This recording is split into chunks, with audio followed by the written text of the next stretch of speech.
And we're live. We're live, Maddie D. What is good, my man? Welcome to the Bardic Inspiration Podcast. I'm wearing Crocs. And this episode today, I have to mention, is sponsored by Eric Naples. Follow him on Instagram at Naples Syrup with an underscore between there. We got waters that he left behind from yesterday. So thank you, Eric. You were one of them, sir. And I have to say, it's way cooler today, and I'm not sweating at all. So sorry for the luck, mate. All right, yeah. So I'll say this: don't look at the screen because it'll be distracting. Okay. Keep the mic kind of close to you. I was gonna say, is this like a good distance? Or? Yeah, you should be fine there. I'm gonna tighten it in. Right there. Boom. All right, so we should pretty much be good to go. So what's up, man? Nothing. What's the latest? Can you take me seriously wearing this hat? It's funny, Lil. What's going on? Nothing much. I'm just trying to keep training, you know? Yeah, stuff. Yeah, that's awesome. So wanna check out what's going on over here? Yeah, I'm glad you finally made it out, man. It's much obliged. It's an honor to have you here. I've rolled with you. My handful of butterfly knives? Oh man, I mean, I'm just trying to get comfortable and everything out of my pocket. You play with these? No, I used to want to. I'm scared as hell. What did they get you for Christmas? Alright, hold on 1 second. Hello? There's an echo. Is it still an echo?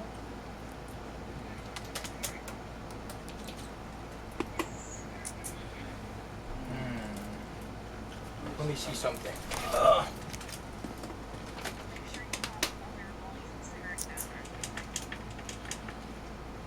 Technical difficulties. Yeah, always, man. Well, this is the first time I'm trying this by myself, so I'm the worst. Cool. It's pretty much configured the same way, except the mic on the camera is where the audio is coming from. That's what it is. Boom. Alright. It should be good now. Yes? Yes? Beep.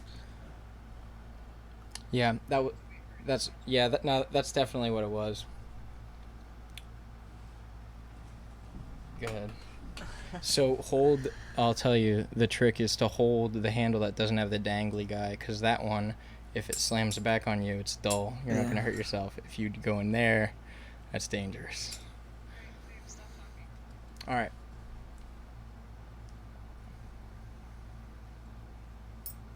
It should be good now. All right. Thank you. Bye. That's my girlfriend. Well, she's the best. We would have fucking went through the whole thing. Yeah, with that echo. Yeah. All right, so I'm really happy that that's over with or collected. Yes, it's neat. I'll show you some tricks with that if you're interested. Or I'll cut my fingers off. Yeah. I have some scars, don't I? It's whatever.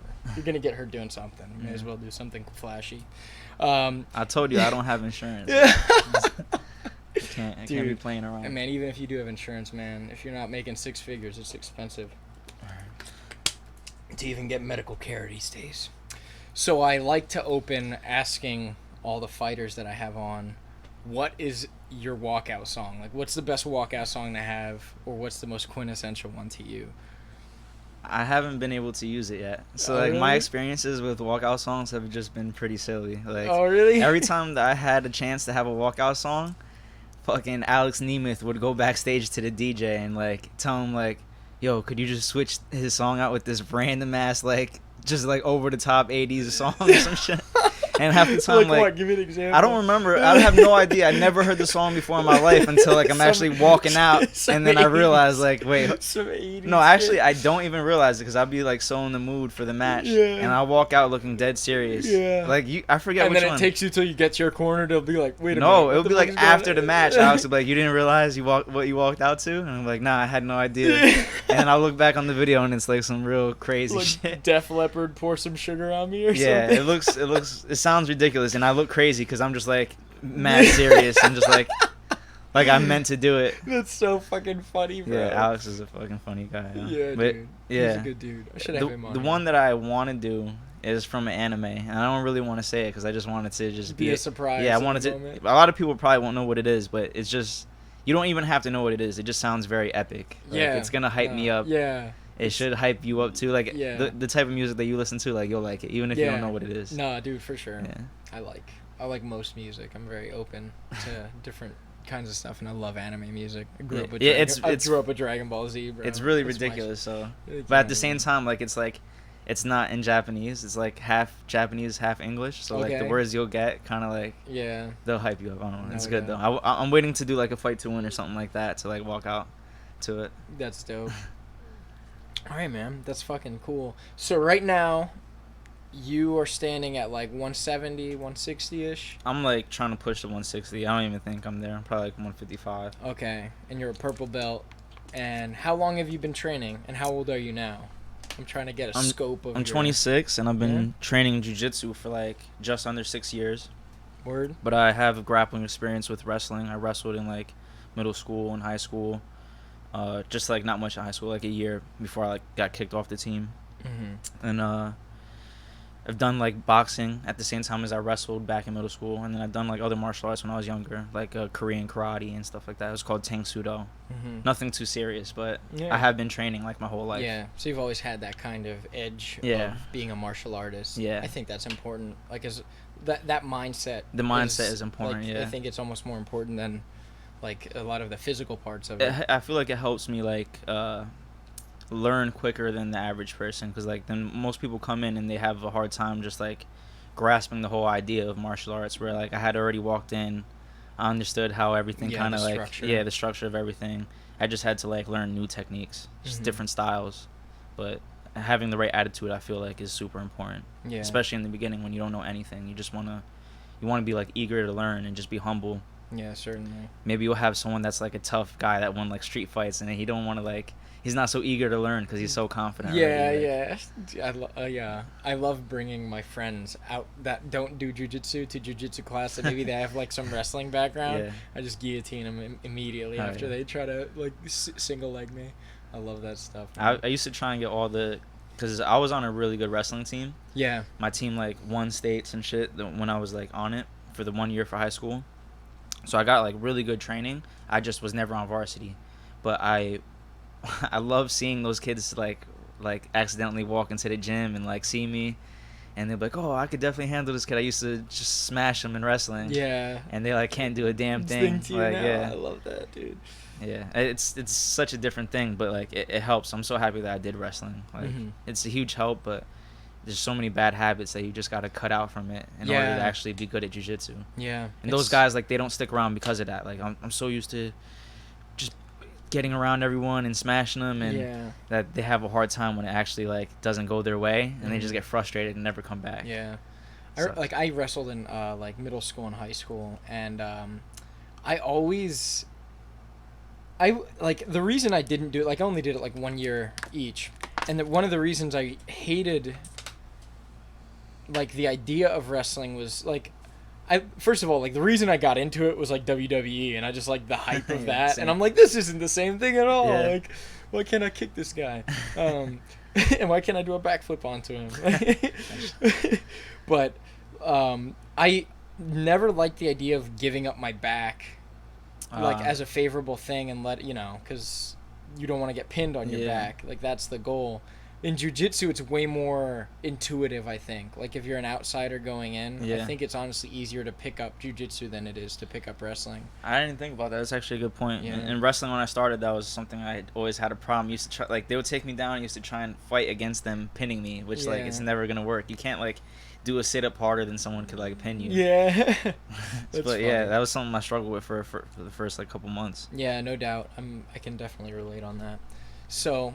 another thing I kind of wanted to touch on was... But not so much the issue of the other way around, right? What do you mean? Like, going into jiu-jitsu, like, it wasn't an issue for me to, like, drop the habit of, like, giving up my back. Like, it just did feel more natural to just kind of go to my back and fight from there. Yeah, because you can see, you know what I mean? Yeah. Like, when someone's on your back, you can't see them. Yeah. You just feel more vulnerable. Yeah. I don't know. Sorry to cut you off. No, it's all right, bro. Yeah, definitely. Finish your sentiments. I get to talk more than anybody on this thing. Word. So one of the things we touched on the way here was you said you kind of wanted to touch on what me and Eric were talking about yesterday a little bit about what your opinion is on the best rule set. I know you do a lot of different competitions and stuff.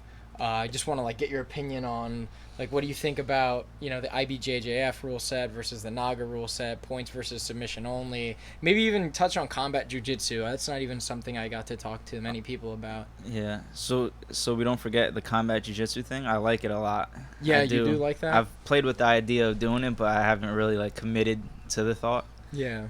I just thought of it as like just something different to compete in because like I do IBJJF tournaments, but I'm not that good at them.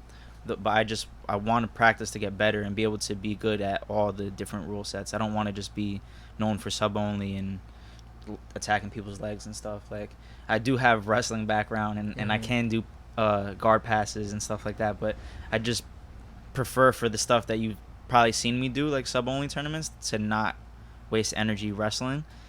But I do love competing in the gi. I just don't do it very often. Probably for money reasons, like just to spend $100 every other weekend to compete. Yeah. That's what bothers me with those tournaments. And then like single elimination, it's like if I do happen to get smoked by someone that's better than me, the mat time versus how much money I'm spending, it kind of sucks. But that's why I really like grappling industries, for the sense like it's round robin, you're guaranteed a certain amount of matches.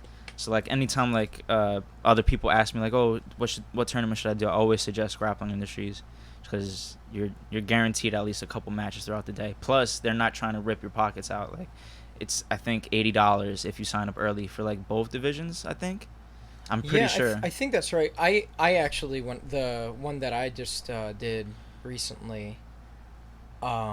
I actually never did one. Really? Yeah, but I want to just for I'll say those like, reasons. They run it pretty tight. Like I have to say, I was a fan of the way they ran it, and because they had a schedule and they updated a website with the information of like when to expect your next match and everything. It honestly it ran pretty smooth. I was surprised that there weren't more people there. I got 6 matches in. That's awesome. Yeah, I mean, I was climbing through both brackets. Oh, that's the one that you won, right? Yeah, okay. Double gold. Get at your boy. But even still, it's like you would have had almost the same amount of matches even if you lost. Like. Yeah, well, I don't think it was round robin for that bracket. Oh, maybe not enough people? I think so. Yeah. Or even, well, round robin's usually when there's less people. Oh, okay. I would think. I don't know. Yeah, I'm not sure. I haven't been able to do it. I just like the idea that you were able to get more than one match. Because, like, with jiu-jitsu, like, styles make the match, like, a lot of the time. So it's like you could be the second best person, and if you go against that one person where, like, your style didn't match with his very well or in your favor, and you wound up losing that first match, then you're not even considered second. You're just like, you didn't even make it to the bracket, to the podium, I mean. Yeah. Excuse me. But that stuff is... The grappling industry is, I think they're heading in the right direction. Like, I've heard nothing but good things about them, except for the fact that they cancel events randomly. So you'll get nice and prepared for one, and then it just cancels on you. Yeah, that is unfortunate. And I'll tell you, as like a tournament organizer, I hate canceling events. Like I just had to do that with my Smash tournament in July. Oh shit. Like our one for this month, like we the venue we had in mind shit the bed, and I'm like, fuck, like I hate being that guy to be like, oh, our monthly this month is canceled. Rips my heart out. But I usually try to make it up to the fans. Like our next tournament in August is actually, we're doing like it's called a Catch These Hands Extravaganza. We're doing like Mortal Kombat, Naruto, Dragon Ball Z. Doing more? Yeah, we're doing like a big ass one in Reading for this next one. So I make it up if I add Tekken to that list. Tekken's on there. Yeah. Oh, okay, good. Come through, bro. Come through. You play Tekken? I do. I'm trash at Tekken. I do. I play like more than Smash Brothers. I play Tekken. Yeah. You should come. I like Mortal Kombat. The new one, I need to play more because I'm not good at it. Like, did you watch the stand-up comedian I had in here? I saw like 2 minutes of it. Yeah, well, it was like a fucking 3 or 4 hour interview. Yeah. And he just fucked me up in Mortal Kombat the whole time because I'm so bad. Like, he plays it regularly. Like, he probably plays that as often as I play Smash Bros. Yeah. So it was brutal. Like, I don't know. Smash Brothers and Tekken are just something that I came up on. Like, Mortal Kombat in comparison seems like... It's a stiff game. It's stiffer, it's a very stiff game, I like it though. I like just the fatalities. It's cool. It's an old game. I played the old ones. It's been around for a while. I played the real old ones. Yeah. I came up on that too, but then once it switched over, like not necessarily to like the newer consoles. I think like I don't know. Once it got 3D, it was a different feel. It wasn't the same. Yeah. Yeah. No. 100%. Yeah. I did not like the 3D And they switched to ones. Reptile, man. It made him a fucking weird ass character. Yeah. I don't. Dude, Reptile's actually. He's not in this new one. Like. My mains historically have been Reptile, Melina, Kung Lao. How the hell do you get rid of Reptile? Bro, for real. Like, he's like such an original character. Like, he's in the movie. Like, fuck you, bro. And Sector's gone. Like, all the characters I play aren't even in the new one. Hurts my butt. Yeah.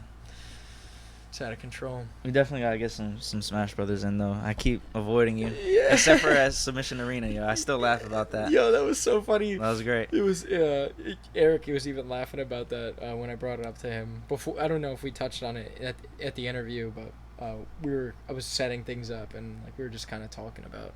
Oh, he saw us playing and stuff before the match. I think so. That's good. He must have. Yeah, man.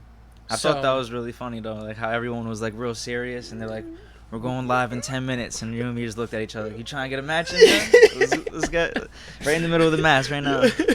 Yeah, for real, bro. People were probably looking at us Everyone like, this guy's not serious. We had a little bit of a crowd like gather around. It was like, what the fuck is going on over here? Yeah, but you whipped my ass, man. Yeah, man. I need revenge. Yeah. On the regular GameCube controller. I got you. I have some stickers to give you. Don't let me forget. Yeah. Don't let me forget. I gotta give you a Mewtwo sticker so Oh, you could take the coolest grab in the game with you. Hell yeah. That's what the quote is. You see it right there? I looked at all of these. They're all fucking great. Yeah, that's honestly, fucking I awesome. want all of the stickers to be honest. I got you. I'll hook you up.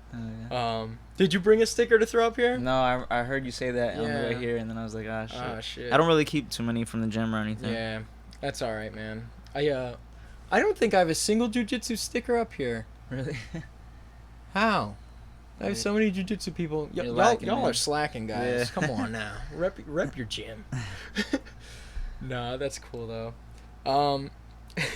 So something kind of cool that I wanted to touch on is I touched on this with Eric, and I feel like it was a great topic to just really dive in, and I kind of could relate to him a lot.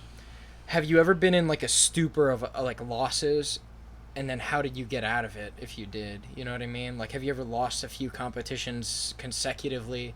Like, have you ever been in a like position where you feel like you're just trash at the sport? I even did though you know last you're not? year. Yeah. For like a couple, but I don't think I ever lost like more than like 3. Yeah. I believe it was like 2 in a row. Mm-hmm. And then like sometimes like I don't know, the losses don't hurt me as bad as like when I just don't compete like to my own expectations. Like, oh really? like yeah, if I lose to someone and they beat me and they were better than me, I could handle that more than just like if I like freeze up and or just like do a game plan that isn't part of my game at all. Like if I'm just trying to like wrestle someone for no reason, yeah, and I'm wasting energy or I'm avoiding like what I'm really good at. Like I remember against Michael Villeneuve from Valley, in my first match I felt like something got into my head where I like wasn't attacking legs even though I was practicing it so much. Yeah. And I really wasn't too good at them back then, but like that was what I was focusing on, and for whatever reason I just like reverted back to like all like things I was doing at like white belt, like trying to pull him into like my closed guard when my butterfly stuff wasn't working. So like I just didn't have the right mindset for some of these matches, and then again like some of them I just didn't perform to my best, and those things they put me more in a stoop kind of. But I'm pretty good at not taking any loss too hard and just like thinking about and focusing on what exactly went wrong. And so long as I focus on like if I studied the match and like this is what I did wrong, this little detail, I didn't have my hand in the right position, and I drill that enough times, then the problem should be fixed. If I compete again in the next match and someone exposes a different hole in my game, then I'll appreciate that, and you know that's the next thing to focus on. Eventually I'll have nearly no holes in my game. That's the goal, is you know that's why I appreciate the losses. Like it gives me something to focus on. I always come back better. I have to say, you had to be feeling good for the Submission Arena competition leading up to the part where you threw up. No one saw I actually threw up after every match. Oh, did you really? Yeah. That's after crazy. the first match, like I said, that kid. That's crazy. I didn't even know that. Quinn Purrier from Bethlehem. Yeah. He put me in this move that he made of the New York necktie. Mm-hmm. And, like, I was waiting for it the whole match, like, and he still slipped it on, like, very nonchalant. And then by the time I realized I was in it, I was already, like, so deep into this choke. And, like, I don't really remember what I did, but I, like, finagled my arm in between us. So, like, it gave me, like, barely enough room to breathe. What's the move? It's called a New York necktie. Can you put it on me right now? I have no You idea don't how to even do know it. how he Yeah, did it's it? his move. Yeah, he made it up. That's so cool. Shout outs to him. Yeah, man. I'll have to get. It's getting some attention, I guess, but Yeah. yeah. The New York necktie. Yeah, I was definitely surprised when he caught it on me, and you can't hear it in the video from the tournament, but like if you were close enough, you would hear I was squealing like a pig, like crazy, like making crazy pig noises, just to barely get enough air to breathe. Wow. I was so close to going out, and Man, so you just didn't tap. You yeah, were just, that lion pushed me heart over. when you just kept beating. As soon as I shook his hand, I remember I like took my rash guard off. I sat down for a second, and then I was like looking around. And I saw like a small ass garbage like on the floor over in like the locker room or something, and I like ran up to it and like pretty sure I filled the whole thing up, and then sat down, and then in between, like that was enough. Where I was just so tired. I felt actually better after throwing up, right? Yeah, it gave Did me you my eat second something win. nasty? Like what do you think it was? Was it I was nerves? I was or was eating it bad something? like the whole weekend. Man, you're yeah. I was you're eating a bad the mess. whole weekend. You're a mess. I stayed in DC with my girl, and we were Oh, just man. eating kind of like whatever. Whatever. That's funny, bro. Yeah, it was definitely more of that, but then like also being choked really close to being unconscious. Like everything in combination made me throw up, and then every match after that was like not an easy match. Like Yeah. they all basically went the distance, and if not overtime. Who was your second match? AJ Deshani. Deshani. That's yeah. his, that's the name. That's the name. He's pretty good too. Yeah. I like his game. He's very flowy and just Mhm. like unpredictable with his attacks, kind of. I think I didn't go the distance with him, but it basically did. It went like the end of the second round, I think, or maybe the beginning of the third, something like that. Heel hook. Yeah, I Yeah. caught him with 2 heel hooks. Mhm. But still, like I threw up after his match too. And, Yeah. and I didn't even see that. And then right after with Yeah. Michael Villeneuve, like I'm pretty sure the camera just barely cut off me. As soon as the camera got Yeah. off me, I threw up. You fought Mike in sudden death, and that's where you beat him. Yeah. By my recollection. Yeah. Man, I'll say, dude, that whole series of fights, like, of matches that you did with Mike, dude, they were all nail biters. Cause I'm friends with both you guys, and I'm like, oh man, I don't know who's gonna win. Yeah. Like, it was so good. They were all like, they were definitely. Actually, those were my favorite matches of the day. I can confidently say, like, Nice. even more than the main card. Thank you. Just because you like were taunting like the whole time. Was it AJ that you like he armbarred you and you fucking gave him the middle Yeah, I like finger? barely cleared my elbow out, and then like he like looked away to someone else, and as soon as he like looked back, I just like gave him the finger. It really wasn't nothing personal to him. I'm No actually really doubt, cool bro. with him. It was It's just like kind of like you didn't get me. That's your Just, like, fucking style, with him, bro. yeah. It's like you're like you were like the Deadpool of like all the guys there. Like if I was gonna give each person that was competing there. I was like talking shit into everybody's ear, like constantly telling them that it's pointless to even try what they're going for. I was flipping off people in the crowd if I heard them talking shit. That's funny I as don't know. shit, bro. There was a lot of haters. Didn't but you whatever. do this? You did like some shit like this. Oh, I didn't flip them off. I always give them like the jazz hands. The jazz hands. Just so people kind of know what the hell that's from. It's something that Keenan posted as something to do in the gi. Is like if someone is like stalling kind of and they're not doing anything to try and pass, you kind of could just like throw that up, and it works better in the gi because normally if for them to pass, they'll try and make a grip, in which then you could make a grip on them first, and then just like put them in spider guard or something like that. Yeah. I do it more or less just to taunt them. Yeah. Just like if you're stalling too much, I'll do that and just like come on, just Dude, I have to say, like, you were the most entertaining dude to watch. Thank you. The entire Thank you. day. I'm surprised. Have you tried getting a fight at Fight to Win at all? I actually haven't. No. Yeah, Dude, like I feel like you. I did one time when I was a blue belt, but then Mhm. he told me like, "Oh, we only do purples." And then ever since I got my purple, I never even applied. Yeah. How many stripes in are you, I'm 2-stripe purple. bro? You should. I'm join this card this weekend. Yeah. Are you going? Are you gonna go? to the No, I'm Winter probably Film? not. I'm probably gonna try and watch it, but Yeah. It's. I know there's a lot of it's a good loaded matches. card, man. A lot. I'm There are- definitely gonna watch it. Yeah, it's gonna be fun. I'm going with Yeah. a couple. Well, I'm going with the gym. Like a bunch of us are going. Anybody competing from your team or Yeah, so Pat, our like the coach, our coach, head right? black belt. Yeah. Then Andrew is also competing. and Nice. and then a bunch of other sauce team guys. Like Valley is part of SAS team USA. Nice. And then Eric's actually fighting as well. That's cool. And I know a few other, but the names are escaping me at the moment. Yeah, I seen a bunch of randoms. That kid AJ Deshani's on it too. I saw really? It, yeah, I saw he got a Nice. fight. Hey man, you should throw it in there, man. You should throw your hat in the ring, baby. I don't We'll know see why. it. For some reason, like I always see like everyone that wants to get on it, every time they apply, they just don't hear anything back, even if they are like bigger names. I've been hearing that a lot for some reason. Yeah, well, dude, like even Submission Arena, the more we moved on, we got crazy amounts of applications, Yeah. more people learn about it. Better to get your Yeah, ticket and- in, yeah. you know, grab your counter, you know what I mean? Because the line's only getting longer at this point. Yeah, I should. I'll do it. I don't know. They pay well too. If I you win, heard that Andrew too. Told me. I know that too. There was something, I forget what it was, and it probably sounds kind of douchey. The guy, he like the owner or the guy that runs it, he like put, I think, a girl to sleep or something like that in a video. You don't remember that? I don't know anything about that. I'm That's pretty sure he was crazy. showing like a demonstration video or something, and he like put the girl to sleep. I feel like the way he like explained it and like was trying to like stand up for himself, he sounded like a douchebag kind of. Mhm.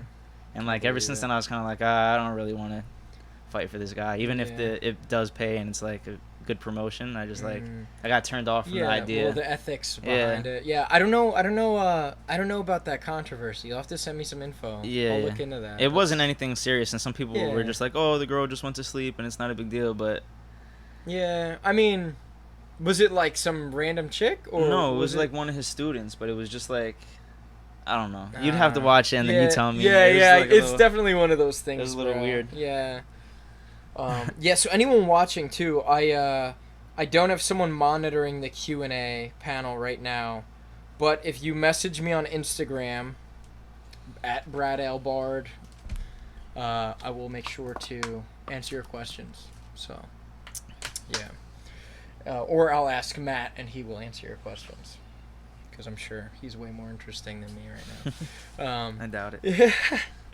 So you actually you've been part of Strategic Rivera, you told me, for 2 years. Yeah. So do you want to kind of give me your background of your like where did you get your first white belt, and then where did it go from there? I started at this gym in Central Jersey called Lionheart MMA. It was more of an MMA gym, but the coach there, Shure Albania, is a really good black belt. He's a very technical guy, and it's just a small gym. It was in the town that I lived in, so it was like walking distance. You know, good gym to actually start at. Like I learned a lot from him, and eventually I just moved on to check out different gyms and just kind of see what was the best fit for me as I was like getting deeper into like competition and stuff.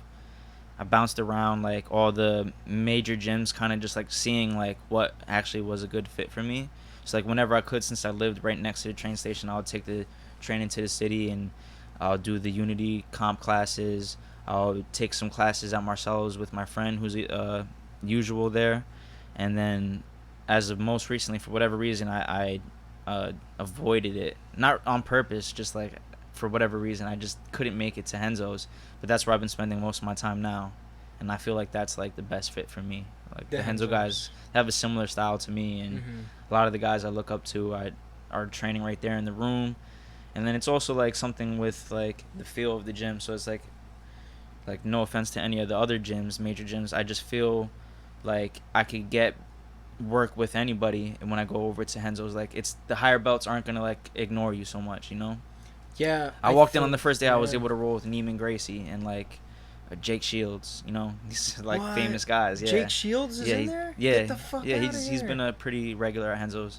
Wow. Yeah, he used to train like I in can't. Cali I or some didn't. shit. Wow, that's crazy. But yeah, I'm a he big like fan of him. he's a different size than me too, and Yeah. it's not like he kind of was like, oh, I'm just looking for bigger guys. Like Yeah. he just looked at me and was like, do you want to roll? So yeah. That's crazy, bro. And he even rolled with like my white belt friend that I brought, but That's incredible. I think it's just because yeah. they're so used to like not judging you by your belt. Like Nicky Ryan was like a fucking white belt killing higher belt, so it's like you're not gonna roll with him because he's lower. Kind of Yeah. pointless. Yeah, I'm definitely with that. I have a lot of respect for gyms like that, and I'll touch on that in a moment, but I'll say Jake Shields. Like, that name like rings such a huge bell to me because before I got into UFC, the show on MTV that I like loved and was the main thing that got me into wanting to do like any kind of martial art that was MMA oriented. What show are you gonna say? It's Bully Beatdown. Oh yeah. You ever see that, dude? Yeah. That show was my shit. The first shit. episode I ever saw, Jake Shields beat up some dude. I don't Oh remember my the God. episode with Jake Shields. Dude, it was I honestly so didn't know who fucking the good. fighters were back then. So Yeah. like, I was Yeah. watching UFC, but I don't think I Yeah. knew any names yet. Yeah, well, he was like the first one I knew. So like, he was in a UFC event. I guess like I don't know. I can't remember the first UFC event I've ever watched. But I remember I watch them all now. I wasn't a like, huge whenever fan of they're Jake out. Shields like when I first started watching Yeah? because like he was just really good at grappling and holding people, you know, like he wasn't Yeah. really like a A finisher. dynamic so guy. it wasn't yeah. super exciting to watch. Yeah. So like, I guess he didn't really have like too many like newcomers respect, but Yeah. once I started learning more about jiu-jitsu, like I Yeah. understand like wow, this guy's really good, and then getting to roll with him is like I couldn't fucking do anything. Yeah. He smashed me bad, man. His That's- pressure's crazy. That's awesome. Yeah. I would love to roll with that guy. That's incredible. Come to Henzo's, man. You might be able to. Yeah, I'm definitely interested in that. So, what do you think about a lot of these gyms that have, kind of a stigma where they don't want you training at other gyms, or maybe some of the gyms that have beef with other gyms? Like I know, like 10th Planet and like the Henzo schools don't get together, get Yeah. along all the time. Like there's rivalries between the Yeah. schools. Like, what's your It's not so opinion on much that like stuff? real beef. Some people Yeah, like look at it like that. Yeah. Like some people on the teams will like take it more serious than they should. I feel Yeah. like I'm like a no politics kind of guy. Yeah, I'm That's similar. actually the reason why I left Lionheart at first, is because it was kind of like that actual thing, like between Unity and like the Henzo team. Like I think it was like around the time Gary was fighting the Meow Brothers. Mhm. Like they had like 2 fights or something, and so like people were like hyping it up, like, oh, it's a rivalry, we got beef with them. And I actually, my gym that I started at was originally Hobsamora, Mhm. the lineage, and then they wound up switching lineages and became Henzo through Dante Rivera.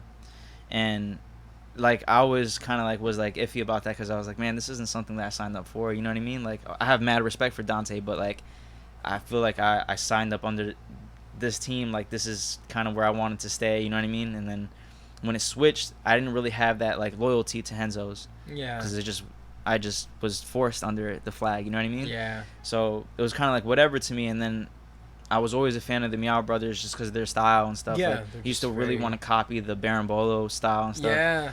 That's Um, what Eric Naples was saying. He's been working on that a lot. Yeah, I used to try and do it more at Wipeout. Like I have been working on it more lately now that I have a better understanding, because at Wipeout Yeah. trying to do a Berimbolo just looks funny. Yeah, no doubt, bro. And but like I used to try and get the training over there, and whatever techniques I would pick up from there I would bring back, and that I guess looked funny to like my coach at the time, and he just was like, I don't want you really trying to, basically promote this other gym over here. It was just me just trying to like learn, Yeah, no so doubt. that whole situation got a little frustrating, and that's why I wound up bouncing around trying to see like what was the best fit for me. Mhm.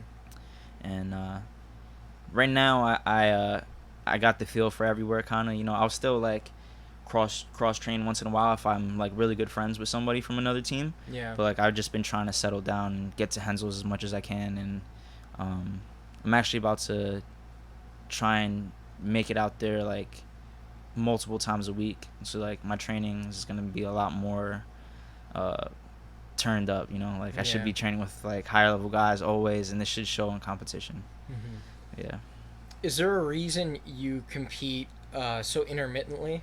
Like, I know a lot of guys, like Andrew, for instance, is one of the reasons I compete is just because he's my coach and he trains every day and he competes as often as possible.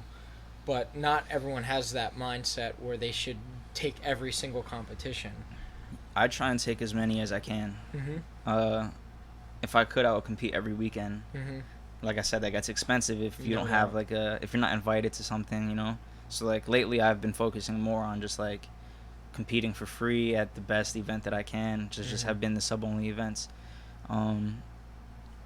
I've been a little bit better in the money situation, so I'm trying to figure out how to at least do a point tournament a month, and if I can compete, a sub-only tournament a month. If I get 2 times a month of competing, I feel like that would be perfect. But at the same time, I don't feel like you have to be out there every weekend.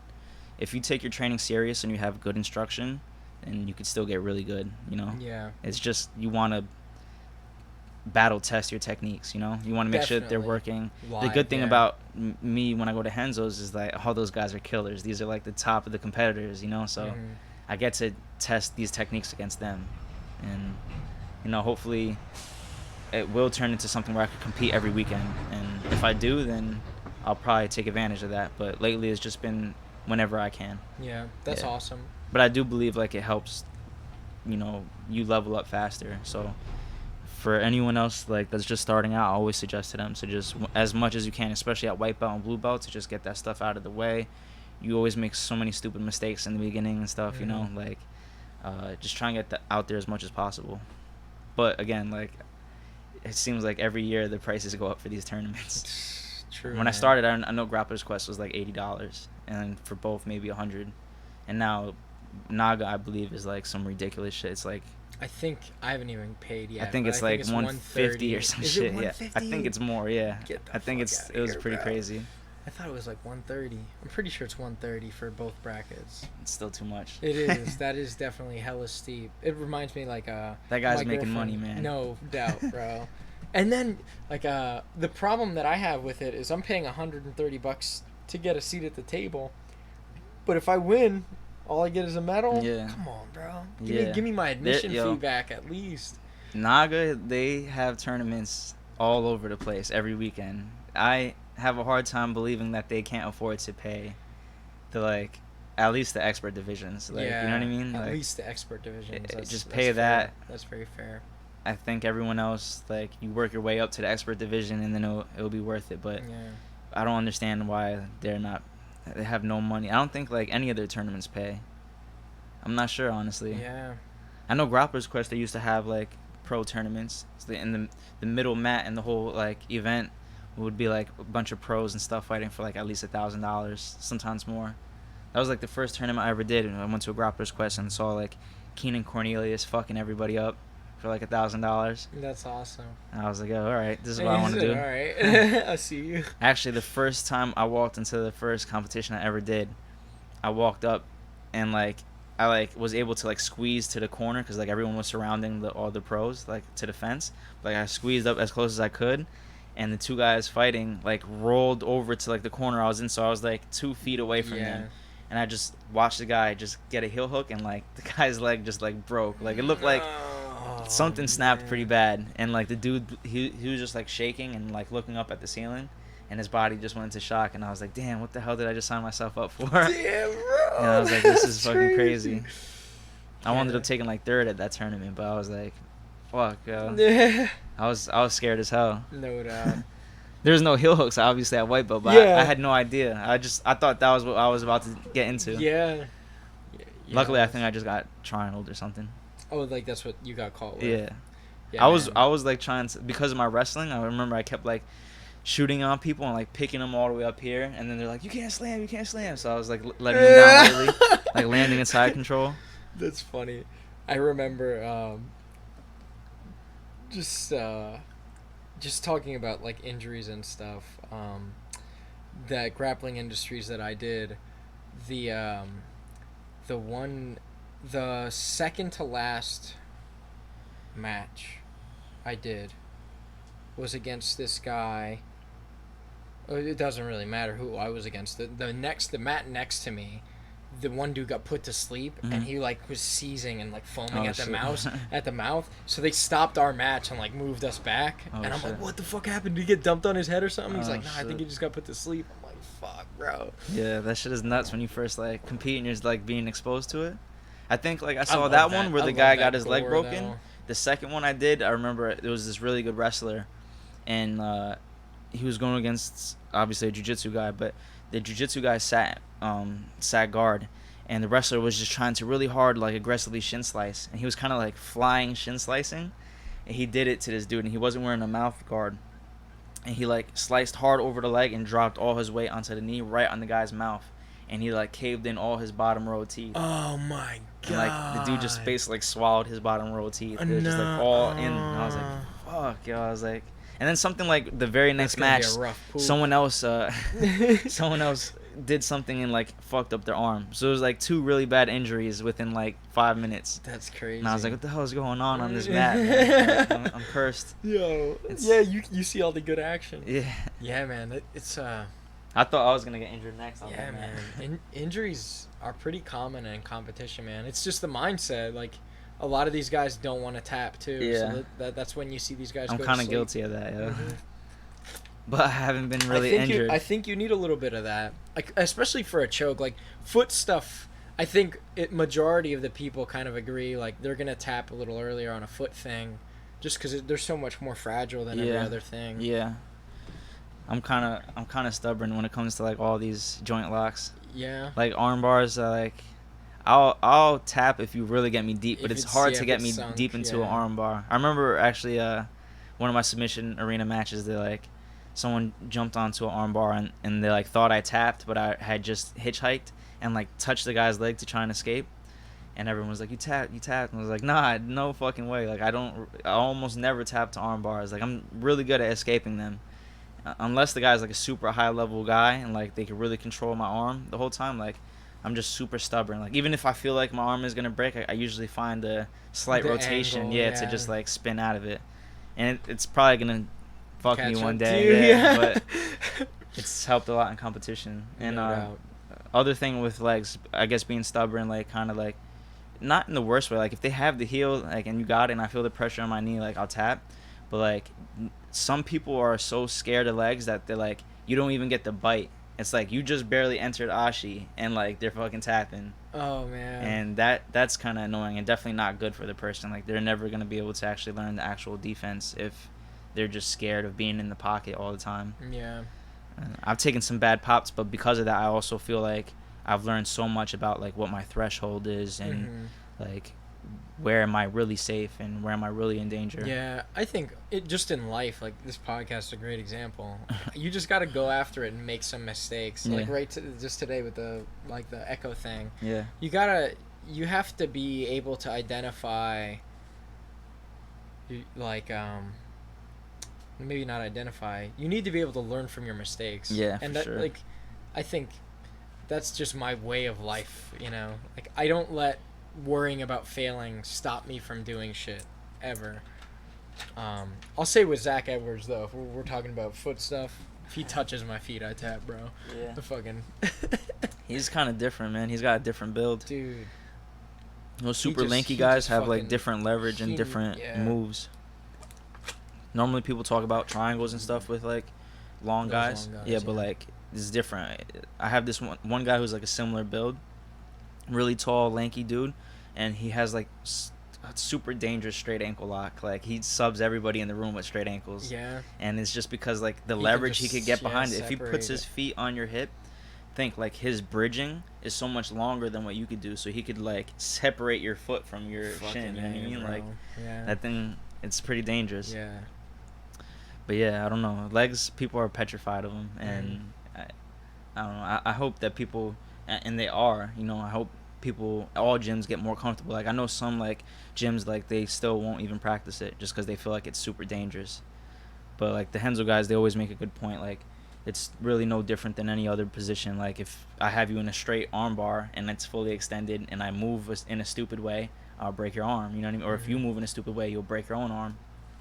Same thing goes with the heel hook. If you move in a stupid way when I have it applied, you'll break your own leg. Sure, it's like a little more sensitive, you know, the ligaments and the joints, but either way, it's the same result. Like if you move the wrong way, it's gonna pop something. Yeah, you're gonna injure yourself. The main fear with leg stuff is you can go without an arm for like a couple weeks, but you can't walk if a leg's fucked up. You know what I mean? I got my leg broken bad in a tournament before against Gary Tonin student. This kid Damien, he's like fucking monstrous with the legs. But I went in and I got my leg broken in like 13 seconds. So like my ankle broke and then something with my knee just popped really loud, like twice. ligament. Yeah, one of the ligaments, and then I couldn't walk for like weeks after. and like an idiot, I didn't go to the hospital or anything. But yeah, that was really bad. And after that, I started really paying attention to like how do you really defend? What are like the points that I'm safe in and stuff like that. Those type of experiences really help you learn, because like that shit was bad. Yeah. And my leg broke so fast, and I was like, oh shit, wait, what do I do now? And then I actually drove up by myself, so I had to drive all the way home. Oh man. Like on the broken leg. It was the leg that I pushed on the gas with. Oh man. So it was pretty nasty, but I'll never forget that moment. And for those reasons, like I worked so much on like my legs. Yeah. Yeah. You're well, the last time I rolled with you was like months ago, but you showed me some cool leg stuff then. I have much better stuff to show you now. Cool. Man. I can't wait. Yeah. So, let me ask you, who are some of the people you look up to in jiu-jitsu right now? Like you mentioned the Zhao brothers. Oh, the Meow brothers. Yeah, my bad. No, you're good. Joao Meow is why you said Yeah, yeah, that's why. I look up to them always. I think those guys are fucking awesome. Yeah. They're like fucking nuts. They like Yeah. focus so much on jiu-jitsu, and like that's all they do.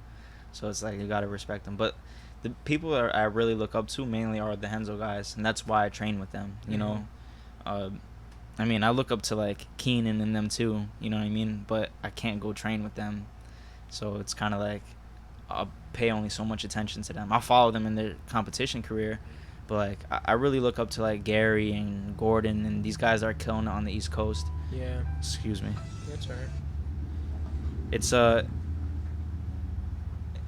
I look up to them mainly because like even without like me so much studying them, you know, what the moves that they do and stuff, like I agree with what they do and like their outlooks on jiu-jitsu.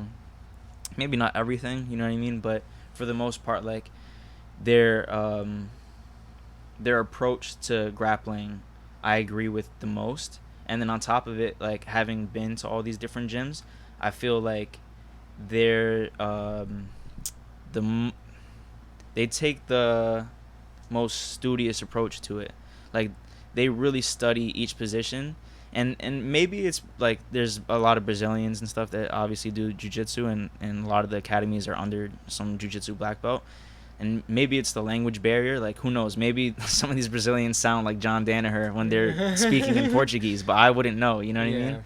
But from my point of view, it's like when I go to Henzo's, and it's not just Danaher, there's another guy, Brian Glick, who's like he's like Danaher. Like the way he talks, they're super intellectual. Like they know how to break down the moves on another level. So every time I go there and I hear these guys like teach, it just motivates me to want to be there even more. So like I always feel like I'm in the right spot every time I go to Henzo's. Like I'm surrounded by a lot of guys I look up to, and they just give me even more of a reason to come back every time I visit. So yeah, these guys I look up to. But then like the guys on the West Coast, like Keenan, I really look up to. JT I always looked up to. Now he's got a school out here who I always wanted to visit his gym as well. Yeah, I don't know. All the top level guys, you know, I look up to a lot of these guys, especially the people like my weight class. So I try and like see exactly what's winning these competitions, and just try and take a little bit out of every person, you know. Like I'll look up to one person, I won't copy exactly what they do. It's like I kind of pride myself that I was able to take a little bit from the Meow brothers, but still like really dive heavy into the leg game of like Gary Tonin and, you know, the other Henzo guys and them. Just try and be a little bit of everything. Yeah. No, that's awesome, man. Do you have like a long-term goal with jiu-jitsu? Like do you see yourself opening a gym on a 10-year timeline? I want to open up a gym sooner than later. Yeah. To try and build it into something bigger. Mm-hmm. So that when I, like, a lot of people, they'll wait or whatever, you know what I mean? But I would rather try and open it up a little sooner than later, so that maybe 5 or 10 years from now it'd actually be something. And I'll have enough students to actually, like, only focus on jiu-jitsu, you know, and I could give my all to them instead of being, like, this part-time teacher struggling to try and keep my gym open. Yeah. So that's something I'm trying to actually figure out, like, now. Like, I'm doing whatever research I got to do to figure out what would be the best option or best route to take for that. Other goals though is I would love to be a world champion, you know, whether it's IBJJF or ADCC, more importantly, honestly, because no-gi is my main focus, but I do compete in the gi and I would love to maybe more in the future dive deeper into that part of jiu-jitsu. But ADCC is really like the main focus. Like if I can compete, I wasn't able to this year, but or this last trials I wasn't able to make it to, but the next trials I'm definitely gonna do. And if everything goes good there and make it to ADCC, then I'm gonna try my hardest to try and win that. I know there'll be a lot of tough guys, but this is my goal. Like I want to really focus on doing my best and prepping myself for ADCC every 2 years, and whatever major tournaments that will like help me make money or get my name out there better, and I'll be focusing on those as well. Yeah. But for sure, ADCC is like, you win that, then you're golden. Like you're gonna have sponsors, you're gonna have a lot of eyes on you. You're gonna be able to actually do things after that. Yeah. Even if you don't win it, like you could just win the trials, like you'll get a lot of attention for that. And then if you just do good, like Craig Jones, like he didn't win ADCC, but he was able to tap Leandro Lowe. You know what I mean? And like that kind of like blew his name up crazy. So just something like that is really like my main focus. I would love to do Kasai too. Like one of my main focuses right now is trying to get on any major like platform and just like perform. Yeah. Maybe not like I want to win. Obviously, I always want to win, but so long as I could just like be impressive and entertaining, like you said, like even if I'm losing the match, like I just want to make it entertaining. And these are the things that will catch people's eyes. I also want to make it like spectator friendly to the people that don't do jiu-jitsu. Like I want someone to watch the match and be like, oh, what that guy is doing is cool. I don't want it to just be like, well, if you knew jiu-jitsu, it would be entertaining to you too. No, that's awesome. I really like that you have an open mind to that you actually want to be entertaining more than you care about the win always. And I'll say this, like a lot of the people I know in things in and out of jiu-jitsu, it's not the best people that usually are the most successful. It's the most entertaining, the most easy to digest. Yeah. Like I'll tell you, like in my Smash tournaments, a lot of the things that I do are not the best techniques. Yeah. But if I catch you with it, it's gonna be like, oh my god, the disrespect. You're gonna catch the highlight reel. Exactly. Like that's what's important to me. It's not awesome. Like I remember like with Mewtwo's forward throw, right? Like as an example, that isn't really a kill move. Yeah. But if I can kill you with a grab, but I get you with it, and I know I'm going to get in your head more if I just use that and just say, yo, you want to see the coolest grab in the game? And I hit you with that shit first. Like, that, it's more important. Like, I'll tell my buddy that I stream with, it's like, it's not about winning. It's about sending a message. It's fucking so real, man. It's so real. I love the shit that you're doing with the tournaments, bro. That's just cool. I really wish there was, like, more, like, around me. Yeah, man. Maybe there is, and I don't hear of it, but... Yeah. I wouldn't know either. Like, I just found out about the Philadelphia Discord. Oh. Yeah. I think there's... Maryland is huge in Smash, too.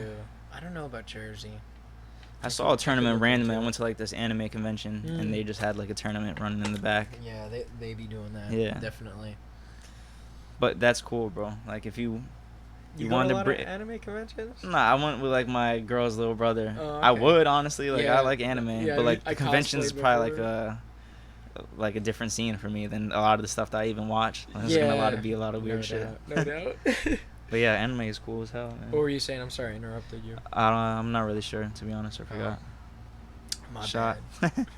No, but yeah. So you just like to touch back onto the sponsor thing. You're sponsored right now. Yeah, but it's basically by a friend's company that kind of blew up. It's called Rolling Society. Rolling Society? Yeah. My friend, he started it. My friend Nino, who trains at Strategic. Yep. That's awesome. Yeah, he started his own clothing company and kind of turned into something a little bit bigger. And yeah, I like working with him. His stuff is actually really like basic. It's nothing too flashy, but I really like the style of what they're putting out. The quality is good. Oh yeah, always good quality. That's something he doesn't put out as much stuff like as often as he wants to, but it's because he's searching for good quality. He's not gonna put out like no bullshit. Yeah. A lot of jiu-jitsu companies, I feel like, do, man. Like there's a lot of cheap, random brands out there. Yeah. Eric was saying about that shit. Yeah. The first couple gis I got were like ripping on me and stuff from just like remember I was like squatting down, just sitting there, and like my gi ripped. Yeah, and I was like, what the hell? Like, what is this made out of? Like, or like they would just be like paper mache. Like some overly bulky like gi, and just feels super uncomfortable to wear. Like the lapel does not like fold at all, so it's like choking yourself just from sitting there. Yeah, those are like pretty annoying. Yo, that's funny as shit. What gi do you use right now? Like, what's your main? I like King's gi. King's? Yeah, I have like their hemp gi. Mm-hmm. It's like super comfortable. Like that's cool. It's like a robe, but to be honest, it's not the best one to compete in at all. Why? Because like people can make their grips and just like hold it forever. It's so because soft. it's so good. Yeah, it's so soft. Like they're not gonna let go of that grip. It's like really hard to break it. With those bulky gis are actually better to compete in because like it's easier to strip the grips off. And I didn't even think about that. Right now I'm running. I have an Elite gi. That's like my summer gi. It's my most comfortable one. Mm-hmm. But the other one, I just got an expensive one given to me because I guess Pat had like an extra one lying around, and I forgot mine that day. He's like, just fucking take it. I don't remember. It's a nice one, though. Yeah. I have to show you. I don't even remember what the fucking brand is. Yeah, the hemp one like is... Fuji? Fuji's always good. Yeah, that's what it is. They're like a good starter gi, but like their stuff is super quality. Like I like their gis. Some of the gis is just way too expensive though. Like what? Like what are some every like, showy roll gi that if you don't yeah. get like when they first drop, you're just gonna pay like out the ass. Yeah. $300 plus or $200 and up. That's crazy. And it's pretty ridiculous. What are the ones with the silk on the inside? My judo guy. My they have, like, judo a couple. black belt. They'll have like the rash guard lining. Yeah. So, like there's a bunch of companies that do that now, but that too, like it usually winds up feeling just too hot. Yeah. Like, yeah. Especially if you have a rash guard underneath that, it's like mad layers. I roll shirtless, bro. Oh yeah. I roll well with the gi. Yeah. I don't put a shirt on under that, just because I sweat. Shirtless I sweat no so gi. much. Shirtless. There's no always gi. one of those guys. Yeah.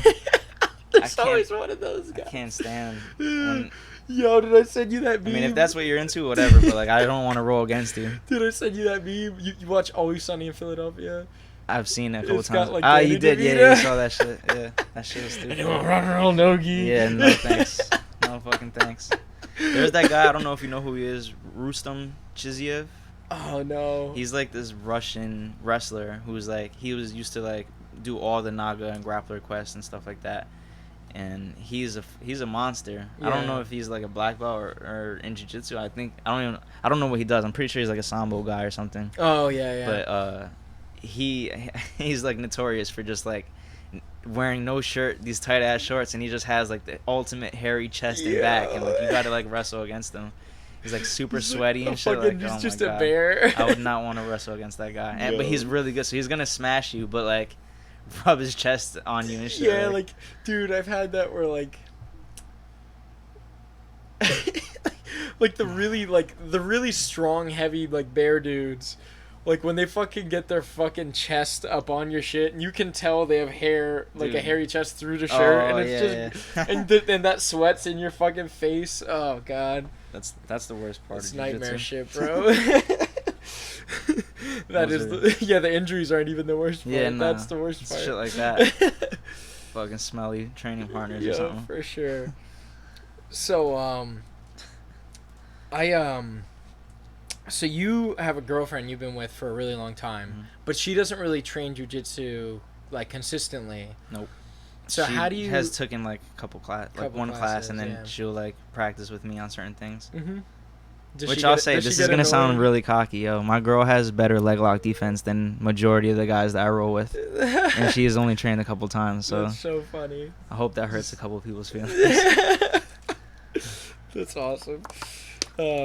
So, do you how do you balance like having a long-term relationship and doing jiu-jitsu? Because I'm sure like with my girlfriend, when I say like, oh, I gotta try this move, like sometimes it's annoying to her, you know. But, it was like, rough at first. Man. No doubt. Like, yeah, rough. like to try and convince someone that has never trained or understand martial arts like that, or even like other martial arts, like just jiu-jitsu or like MMA is like a different grind. Like most people that do like fucking karate or something, they're not grinding like jiu-jitsu and MMA guys.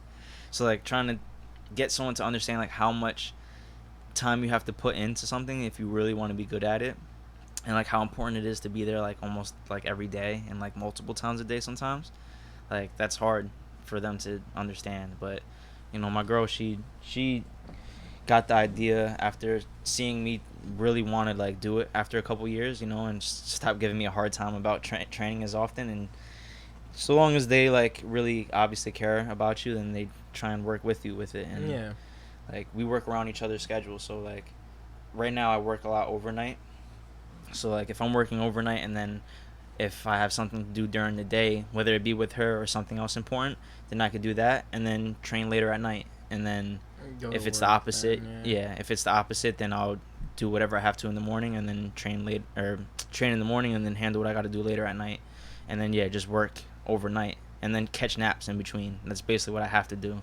And I don't know, if nothing winds up coming up, like if I don't have any plans with her or with like other things that's going on, then I'm able to train twice a day, and those days make up for like the other days that I'm just like really busy. So again, like she makes it really easy for me, just understanding that I have to make these training sessions if I want to reach that end goal. Or we fall victim to like everybody else that doesn't really chase their dream and just have to work for somebody else. Yeah, man. Which will hurt me the most in the end. Right. Like, I need to actually go for it. Being unfulfilled and just living a life full of regret. Yeah. That's such a big thing. There's this great quote that I hold dear, and it's the reason like I get after so much stuff in my life, and it's the most people die in their 30s but aren't buried until they're in their 70s. I haven't heard that. That's actually really good. Yeah, it's crazy, man. It's very true, though. You just lock yourself into that monotonous lifestyle, just chasing the paycheck and paying bills. You forget what's actually important. That's a shame, man. Hell yeah. I always say, like, I've been, like, I know ways of making more money right now. Like, I could, like, go out and make mad money and save it and live what other people would perceive as a good lifestyle, but I'll be really unhappy. So, like, I have to go out there and, like, chase my dream. And if it doesn't work out, then I'll still be happy. Like, I'll know that I tried. And there's always options too. Like that's the thing about being in America. Like there's options everywhere. Even if like following your dreams puts you down in like the gutter. Like as long as you're not someone that's like a psychopath that's manipulating people and burning mad bridges, someone's gonna give you a helping hand so that you can get back on your feet. And so few people just realize that, and they just want to play it safe. And it's a shame. Yeah, for because sure. this is supposed to be the land of opportunity. You know, for so many people. I'm happy that I found jiu-jitsu, man, because I was blind as hell before it. I was gonna sign up to the military and have them choose my fate. Yeah, it's honestly like I've been on that track myself, and I think the military could be good if you know what you want. Or if you don't know what you want, it's a good option because it's like you're gonna learn way more going into the military than you will go into like a community college in your hometown. See, but I take it as you're one of those people that wouldn't get brainwashed very easily. I was though. Yeah. Like when you're young, I think you're just really impressionable. Yeah. You just need to. I think the big thing is and we were just. You don't seem like they got into your head too much. Yeah. Well, you gotta be able to ask a lot of questions. Yeah. And when people don't. There's a KGB thing, like the Russians, like back in the 80s when they were like they had like the spies and shit. Oh, it was big and all that stuff. They had a saying: trust but verify. Okay. So like I believe you, but like are you full of shit right now? Yeah. Like because I'm not gonna believe you if you're like, you get lied to enough, and then you start asking bigger like I had an ex-girlfriend like that where she cheated on me and like she was just, and before I found out she cheated on me, I was asking little questions and she would lie about the little stuff, and it just makes you go, if you're lying about this little dumb shit, what big shit are you lying about? And I think when you're young you're just dumb. It's just part of life. Like you learn like how many like you can look at nature for the proof of that. You know what I mean? How many, like that's why turtles when turtles lay their eggs on the beach, there's hundreds of baby turtles that come out because a fraction of them are gonna survive. You know what I mean? So you see that in nature that it's all about being able to adapt to mistakes quickly. And nothing kills humans, so we make a lot of mistakes. A lot of us make way more mistakes, and the herd doesn't get thinned out. True that. You know what I mean? So That's just an interesting thing to look at. But something I wanted to touch on, and I wanted to get your opinion on, is I think with a lot of professional sports, or even semi-professional, like any kind of sport, or even just casual sports, there is not nearly as much respect that goes to your competitor as in jiu-jitsu. You want to touch on that? Yeah, I definitely like I think that's like a two-way street though, honestly. Yeah? Like I do think like in the beginning it could be like you get a lot of that that vibe where like everyone's gonna like show respect and you give respect. Mm-hmm. It's like that is very prominent in the beginning, but then like you start getting a little deeper into competition and then egos really get involved. Yeah. I do enjoy seeing a competitor that could always keep everything aside and just be humble and show respect, but then it's like nowadays like people are pushing like Dylan Dennis, you know, like he just acts up whenever he can, say some like slick shit to someone for that attention. Yeah. Well, when you're you see a lot of people following that, you know. Well, when you're a high level dude, you're really impressionable on people, so that's why you get those people that you know, they want to follow the drama and they want to keep feeding the fire. It's always like white belts like asking about like those guys too. Yeah. Like, yo, you saw Dylan Dennis? Like, man, that guy is not carrying himself the right way. Yeah. But, like, at the same time, I know why he's doing it. Like, I don't think he's actually even like that. He's probably just literally doing it to, like, build his character. No doubt. Which, like, build a persona. There's two like I said, there's two ways to that. Like, if you actually are a douchebag, and that's just how you really are, then I can't fuck with you. You know what I mean? Yeah. If you're doing it for, like, that's part of your hustle, and it's working for you, then I respect your hustle. Yeah, like, I mean, why the hell am I gonna be mad at that? McGregor's making more money than anybody. In the UFC I don't hate right on now, McGregor. Yeah. Like, I do think some of the things he says are stupid, but like I understand why he's doing it at the end of the day. I'm honestly and I like it for jiu-jitsu, you know, like I do like how Gary and Gordon are doing it, especially because they back it up. Yeah. It's not random and then they're getting smashed. Like a lot of the time they're calling people out on their bullshit. On their bullshit, yeah, that's fair. You need people toeing the line too, like on both sides. You know what I mean? But then I love like someone like Marcelo who's just like, you know what he's gonna bring. Like he's always gonna be respectful.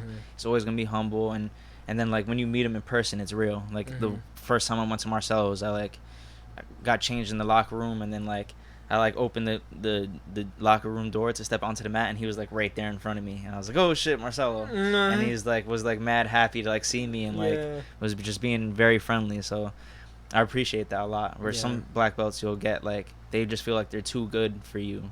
So like it's not just about like respecting your competitor, but like the people that train in your gym too. Like sometimes it's just like the worst vibe in the world with like some guys that have like a name, you know.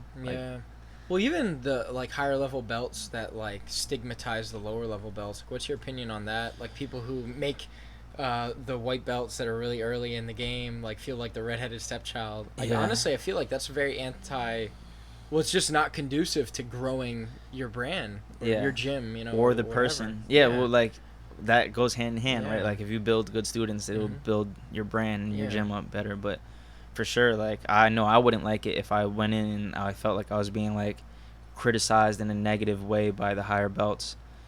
Like I'm one of the guys, like if you come to strategic and you're a day one person, I'm coming up, I'm introducing myself, I'm asking you what your name is, and I'll offer to work with you, you know what I mean, on your first day.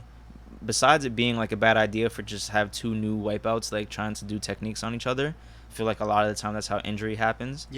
But just to make them feel like comfortable and get them more interested, right? Because like you could only like learn so much on your own, you know. You kind of need like that helping hand in the beginning. So like if the right person comes along, that could really be the spark for somebody. I feel like I had some good guys that when I first started, like it was a small gym, but like there was some guys that really prided themselves on technique, and like that really like stuck out to me, that they made me feel comfortable on my first couple days and would always like reach out and ask like what did I need help with. And a lot of the time, and some of these other gyms you go to, and it's the fucking higher level competitors don't even want to look at you. You could say hi and they'll like breeze right past you. And it's like that terrible vibes, man. I'm not a big fan of that. Like so it's really like it sounds like you're really like the healthiest kind of person to have in the gym, that you're try to offering be. your hand. I'm very similar. Yeah. Like, I love rolling with like the low level guys, just because like when I first started, maybe it wasn't like, other people don't tend to be as much as like a extroverted person like as I am. Yeah. I can tend to be in like a comfortable situation. But I was always asking like, hey, like, what did I do wrong here? Can you show me how you got that? And like now I just take that same inquisitive part of me, and when I like tap a white belt, I'm like, do you know what I did to you? Yeah. Like, do you know how I got that? Let me show you what happened. Nice. Yeah. Yeah, that's definitely good to have people like that. Even Yeah. like if like what belt are you? I'm a blue belt. Blue belt. Yeah. So Yeah. like, even if it's not like a way higher belt, like if it's, so long as you have guys that like aren't talking out their ass, like you have no idea how to do a heel hook, but you're trying to show someone a heel hook. Yeah. Like, you just help with what you know. Like, I remember I trained at Gary's a couple times, and that was something that he even said, like you could ask for a basic technique, like any of the lower belts, they'll probably be able to tell you even better than how I could explain it to you, because like my mind is so set on these deeper, Other things, higher level techniques that like I almost forgot how to do the most basic triangle setup. Yeah. Like, so like you could ask these guys, and like that was, his gym was very good with that. Like everyone was very like family, like they made it feel like a family, you know. Like, yeah. you could walk in day one and it was the same thing. So I don't know, I guess the Hensel guys, they do very good with that. And I also felt that when I went to Marcel, it was like I remember I walked in, fucking Bernardo Faria, it was like he saw me walk in and he made me feel like he's known me his whole life. He was a super friendly right guy. home, Yeah, like I love people like that, man. Yeah. And if a gym could carry that mainly for their vibe, then that's a good gym. They should be successful, or I would hope that they would be. Mm-hmm. It's a shame if they don't. Yeah. And like you see another gym full of douchebags there, Yeah. like thriving, like they have Yeah. a ton of students. I think the thing is, there Doesn't is, happen like, very often, Yeah, but- it doesn't happen often, but when you have like really high level competitors that are winning like big high profile things, they're like, oh, where's he train? Like, I want to train there, and that's what it Sometimes comes you down don't to. even need it. Yeah. Yeah. People Well, don't I'll care. say, like, honestly, Valley's a pretty small gym. Is that where you started?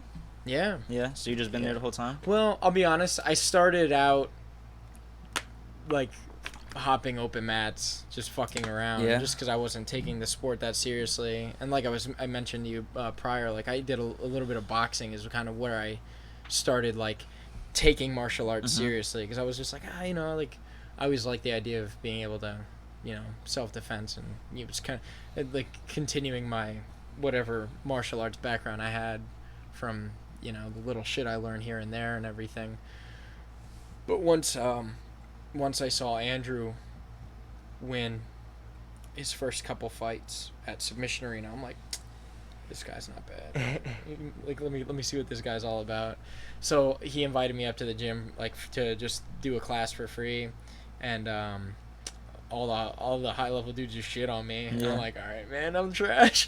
Because Nice. I could fuck up like a day one white belt, or like even like From just what you knew? yeah, just because learning enough. Yeah. Like in the army, you have like the army combative. Oh, yeah, so that's I it, learned yeah. like a cross choke. Like Yeah. I knew a few like guillotine shits. Like I didn't know fucking anything about footlocks or anything Yeah. like that, but I could fuck people up with the things that I did know. Yeah, like, the basics. Like, yeah, it's and the kinda all you basics. need to beat a guy off the street a lot of the time. Like, yeah. Well, even Bruce Lee says like, it's a great quote. I would rather fight the man who practiced 10,000 kicks than the man who practiced one kick 10,000 times. Yeah, for Yeah. sure. It's just definitely true. Yeah. I learned that like white belt, there was like this blue belt that like had just the nastiest triangle and like could not get out of it. He just submitted like everybody with it. Like even black belts, I've seen him submit multiple black belts at this triangle, and that's all he had to really work on. Like his guard was so good that you couldn't pass, and as soon as you felt like you were about to, it became a triangle for you. Yes, dude. Sometimes it's good to be a specialist, man. Yeah, Being yeah. a jack of all trades, you're gonna get stomped one way or another. Yeah, for sure. I think even like at blue belt level, like where I'm at, when I go into competition, I got two moves going in my head per position. Like when I was a white belt, it was like I'm gonna do this one move. Like now I'm like expanded. I know a counter usually. I think that like carries one even counter. onto like the higher belts. Mhm. Like a lot of the time, I'm pretty sure like most people don't go in like with like 20 moves on their mind. Mhm. Like they're Just a focusing, handful. yeah, Yeah, like just on a 3 or handful of 4 their moves sharp that they boys. really want to Mhm. hit. Like they drilled 100 times like every night. Week. Yeah. That week they just took their time studying every subtle nuance.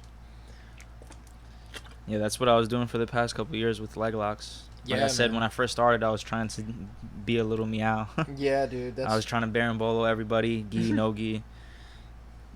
And then eventually I did an intermediate in Inaga, and this kid was fucking me up bad. It was like my first ever doing intermediate.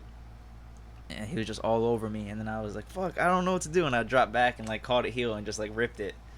And I don't think I ever even practiced a heel hook, but it just worked so well. I was like, wow, maybe I should practice that more. Yeah, that's fucking And then funny. I didn't practice it like immediately after. I like literally just randomly did it. Yeah, it's just like, that was a one-off. Yeah, and then this isn't a reliable technique. And then everyone started doing it. Like, I don't even think when I did it was like during the leg lock craze. I think I just randomly saw someone do a heel hook and I just copied it at the time that it felt right. And then I wanted to do it once everyone started doing it, and I was like, well, this is something I have to learn. Obviously, I can't, even if I don't want to like do it, I have to know it so I could defend it. Yeah. But then like studying it, I was like, oh, this is addicting in a weird way. It's like now like someone can't even walk by me without me staring at their feet, like me wanting to like attack them. Just Eminari roll them and Yeah. fucking take them down. I'm like a random person. Yeah, just like you ever go? You go to like do you go out a lot? You size people up? Is that a thing that you do?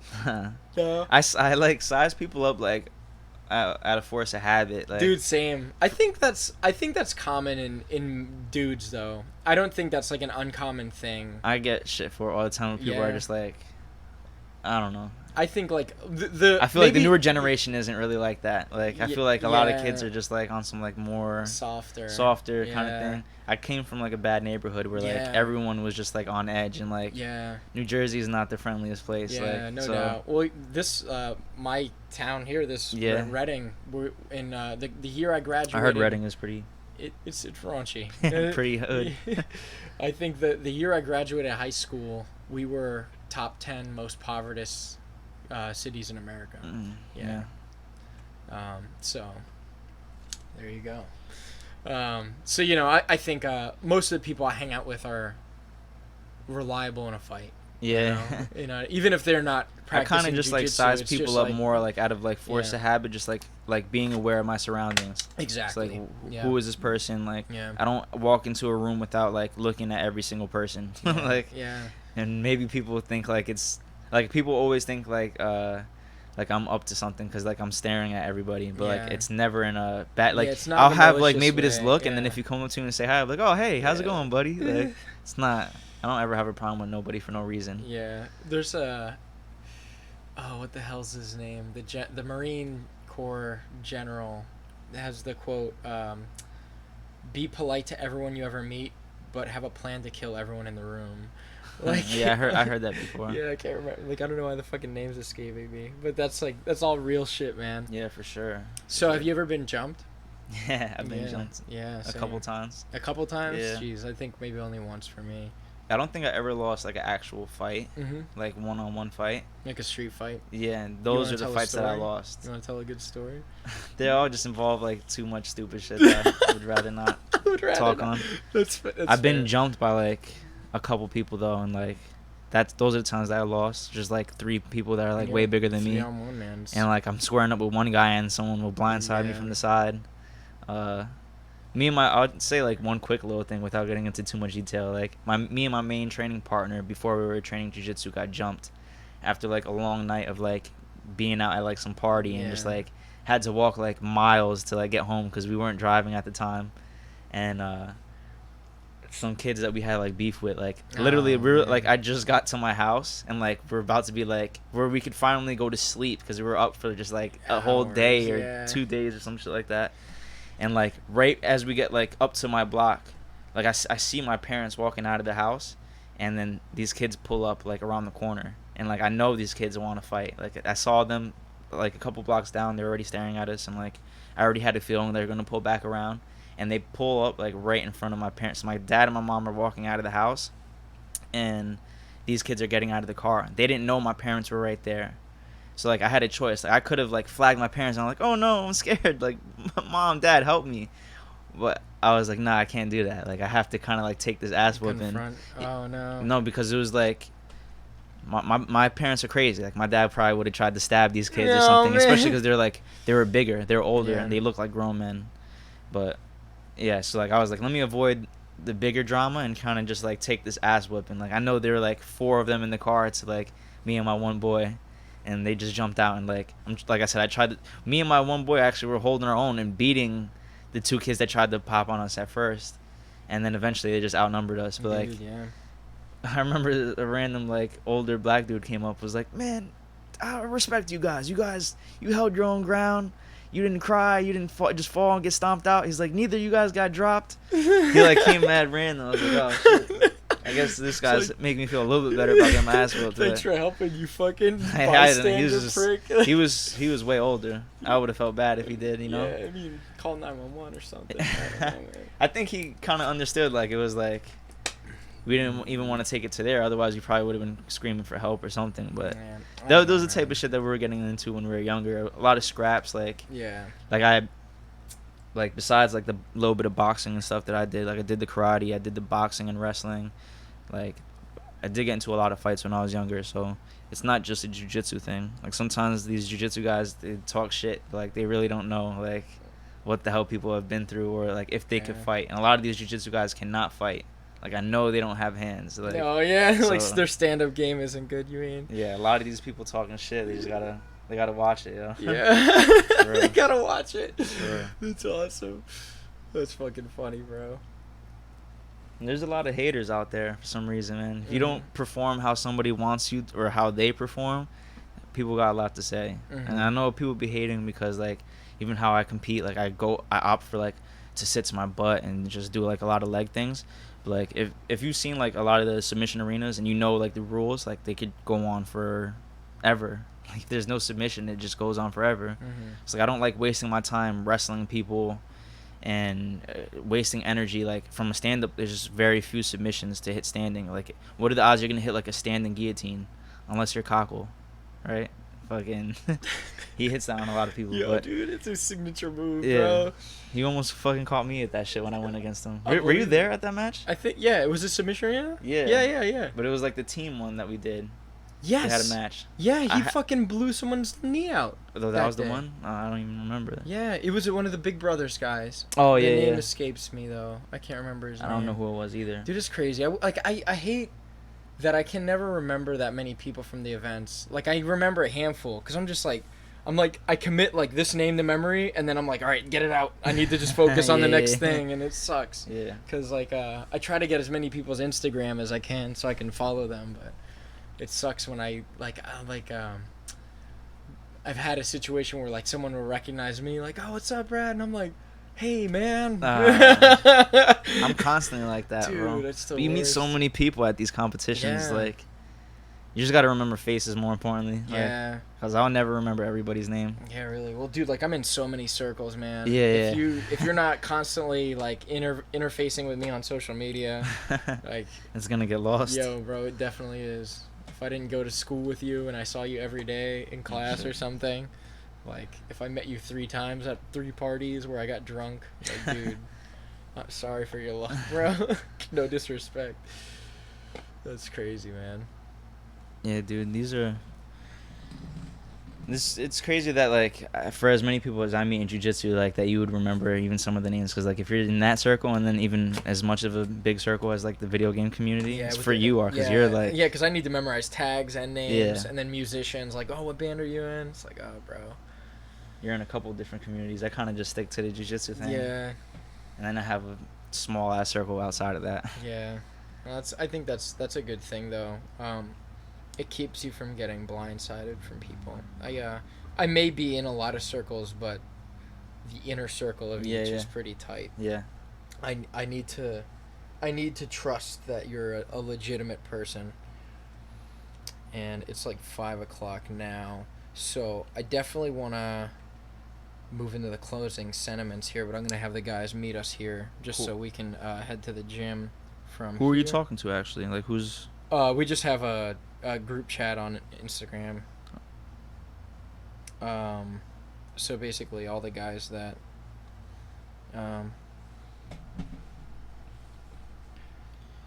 let me just send this really quick. Sorry about that. No, good. To carpool.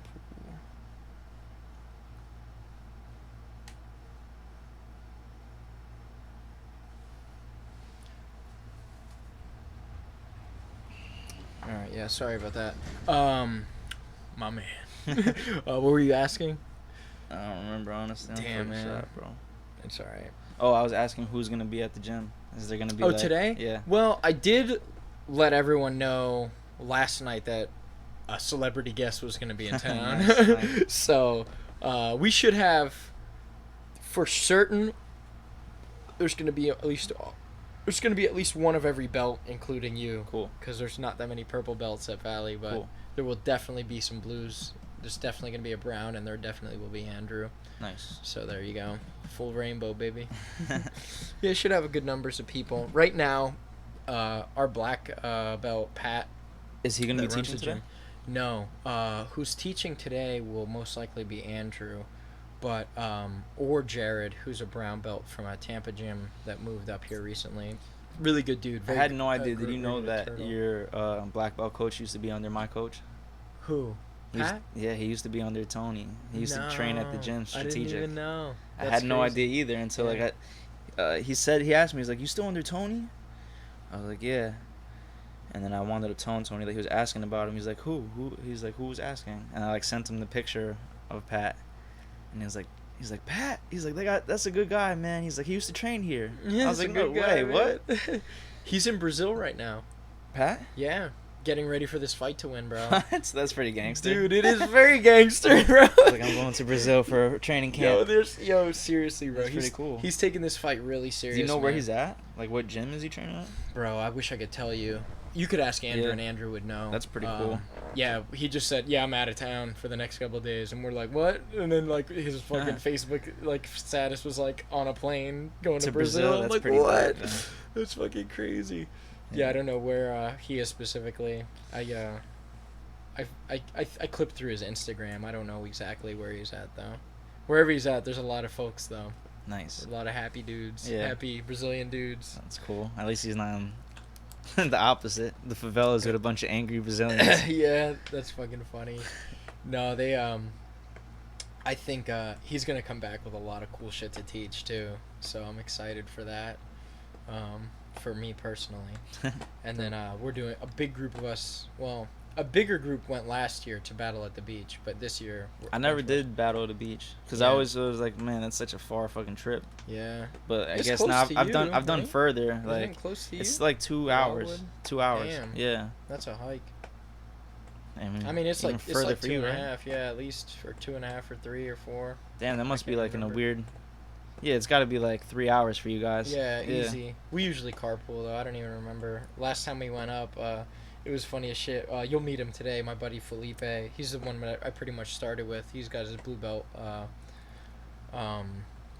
But he was fighting at like, he weighed like 180 like with me, or like 190, and he went and fought at 160, and like the car ride. Why they didn't have like people for him?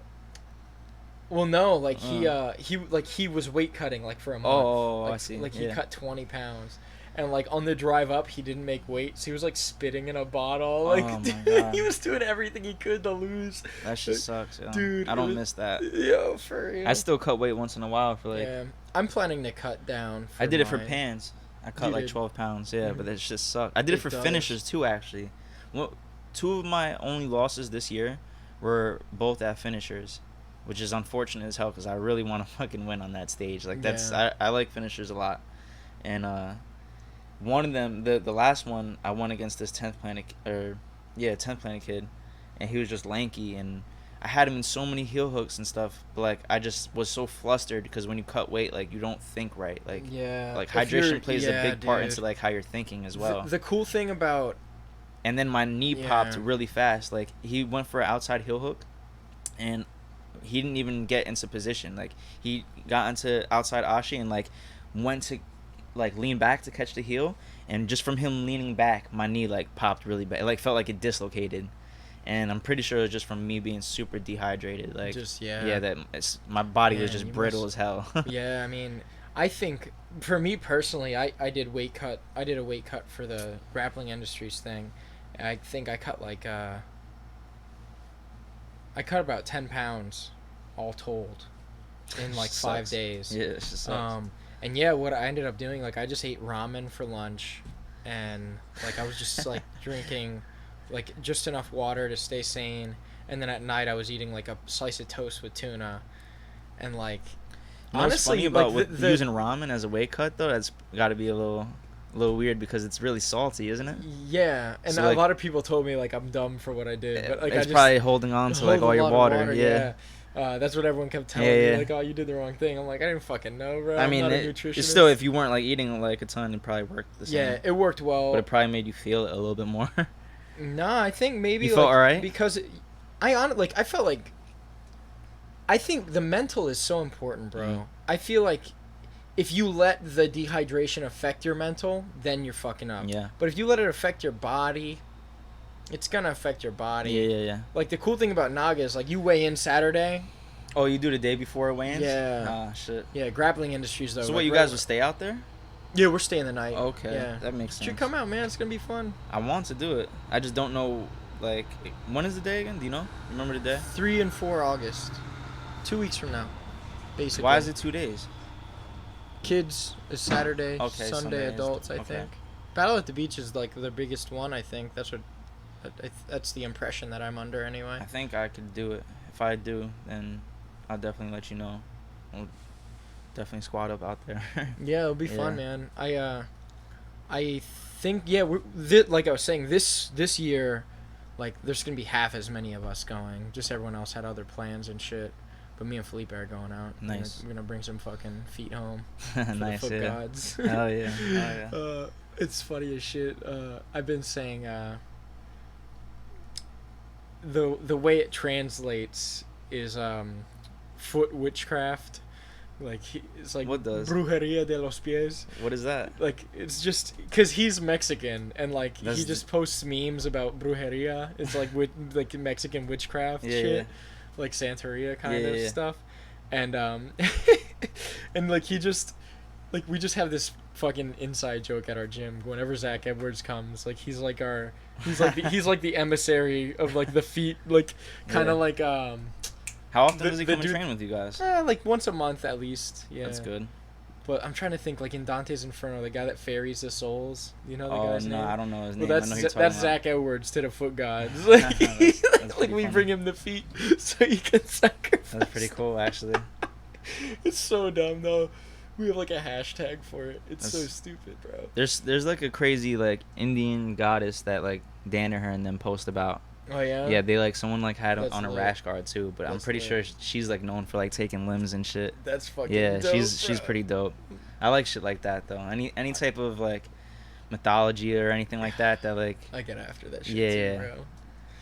I try and study as much as I can. I'm not too informed on it, but Yeah. you know, it's always interesting. No doubt. It is definitely it's good substance to spend your mind energy on as opposed to a lot of the other bullshit. Things that's like out that there. or like really good animes with like certain things that would just Yeah. get me hyped. I love yeah, I mean, reading but and yeah, watching that before yeah. like competition or something. The stuff that kills me is like the people that watch like the Kardashians and shit, What the and fuck? like I can't- fucking like if you're just watching this. That shit hurts my head. Oh my god, bro! It's insulting. Yeah, it's Because like I cringy. ask questions that it is cringy as fuck. Yeah. I'm just like I'm asking them questions that they can't answer. Like the people that watch that shit, like Yeah. that are my friends. I'm like, why are they doing that? Like, what is that? What sense does that make? And they're like, they just do that. Like, why? Why is that okay? Yeah. Why are you like perpetuating this? I can't stand any of that shit, man. I don't know, man. When I have a kid, I'm raising them strictly off of anime and like certain music. Like they can't, like I don't Yeah. know how I'm gonna avoid it, but like they can't have like an ear to like the outside world. Yeah. I'm very afraid of like what music is gonna be like in 10 years. Yo. You already have like a lot of suspect people Yeah. being promoted like extra, so it's like I think I'll give you some advice on that. Like with my son, Yeah. so you can't control everything. I know like, that. You can't I know be, that's you can't scary. Because the thing is, when they're at school, other kids are they're gonna put them on to shit. exactly.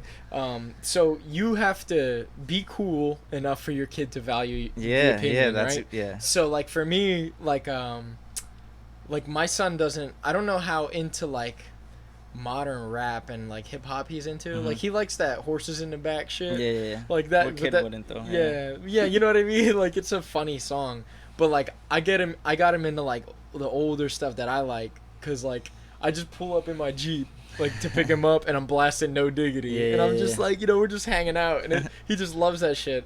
And then like his thing that I don't really dig is dubstep. Like, and that's cool.